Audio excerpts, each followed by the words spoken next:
Kejriwal jail నుంచి రావడమే missiles ప్రయోగించడం మొదలుపెట్టాడు. గుగ్లీస్ అని కూడా అనలేము, మిసైల్స్ ప్రయోగించడం మొదలుపెట్టాడు, మాటల మిసైల్స్. సో ఆయన చాలా క్యాలిక్యులేటెడ్గా పొలిటికల్ ఇంపాక్ట్ ఉండేటువంటి మిసైల్స్ ప్రయోగించాడు. ఇదేదో నార్మల్గా స్టేట్మెంట్లు కాదు.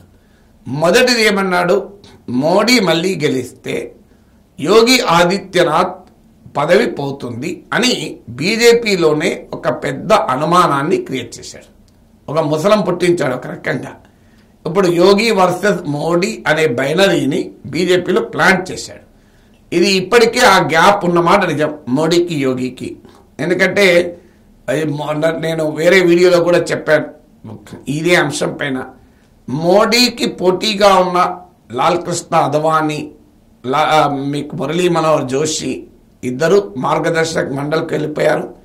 నితిన్ గడ్కరీని పార్లమెంటరీ బోర్డు నుంచి తప్పించారు. శివరాజ్ సింగ్ చౌహాన్ను ముఖ్యమంత్రి పదవి నుంచే లేకుండా చేశారు.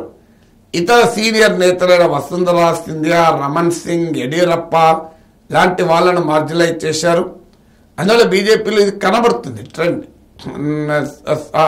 ఫస్ట్ టర్మ్లో సుష్మా స్వరాజ్ నార్మల్గా కేంద్ర మంత్రిగా ఒక లో ప్రొఫైల్ రోల్కి పరిమితమయ్యారు. రాజ్నాథ్ సింగ్ కూడా కేంద్ర క్యాబినెట్లో ఉన్న ఆయన లో ప్రొఫైల్ రోల్కే పరిమితమయ్యాడు. ఇలా ఎవరు కూడా మోడీకి పోటీ ఉండకూడదు, బలమైన రీజనల్ లీడర్స్ ఉండకూడదు అన్నది బీజేపీ మోడీ విధానం. సో ఇప్పలా నరేంద్ర మోడీ వాదన అంటే వన్ నేషన్ వన్ లీడర్ దిశగా మోడీ తీసుకెళ్తున్నాడు. ఇప్పటికే రాజ్పూట్లు బీజేపీ బాయ్కాట్ అన్న నినాదంతో ఉత్తర భారతదేశాన్నంతా అల్చల్ చేస్తున్నారు. గుజరాత్, రాజస్థాన్, యూపీ వరకు.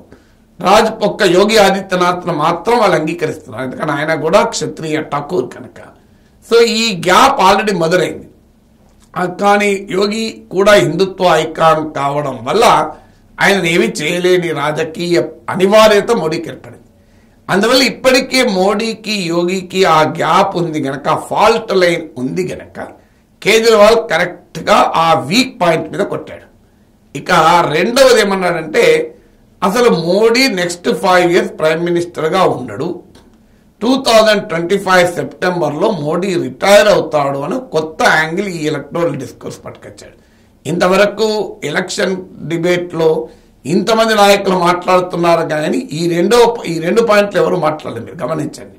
సో అందువల్ల ఎందుకు అంటాడంటే, మోడీ వచ్చాకే బీజేపీలో ఒక రూల్ పెట్టారు, 75 ఏళ్ళ వెనక రిటైర్ కావాలి అని. అది నిజమే. ఆ రూల్ పెట్టే అద్వానీని, జోషిని పోటీలో లేకుండా చేశారు.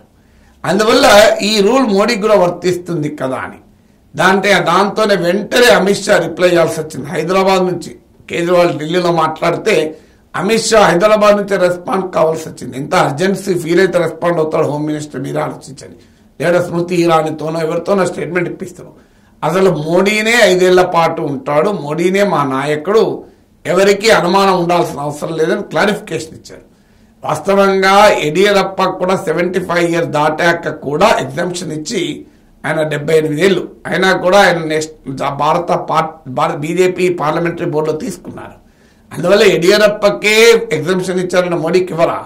మోడీకి ఎగ్జామ్షన్ కొరకే యడియూరప్పకి ఇచ్చి పెట్టారు కూడా. బట్ కేజ్రీవాల్ చాలా తెలివిగా మోడీ చేతిని మోడీ నెత్తి మీద పెట్టేశాడు.